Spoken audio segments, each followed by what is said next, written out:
बिस्मिल्लाहिर्रहमानिर्रहीम। JS silage वंडा factory Hasilpur से doctor Abdul Basit आपसे मुखातब हूँ। आज 2 फरवरी इतवार का दिन है और आज हमारी ये JS गोल्ड मीट प्लस के लिए हमारे रेगुलर कस्टमर हैं हारूनाबाद से ये गाड़ी आई हुई है और लोडिंग हो रही है और साइलेज भी लेते हैं।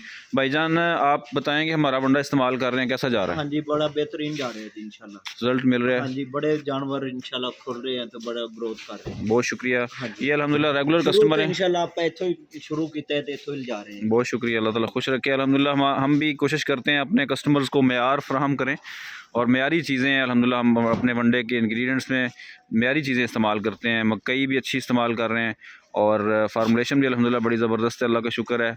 हमारे अपने जानवर भी यही वंडा जो है ना वो खा रहे हैं और अच्छा रिज़ल्ट अल्हम्दुलिल्लाह हमें मिल रहा है। और ये भाई भी हमारे हमसे मुस्तकिल साइलेज भी ले रहे हैं और वंडा भी ले रहे हैं और अल्हम्दुलिल्लाह मुतमिन हैं, सेटिस्फाइड हैं। बहुत शुक्रिया जी।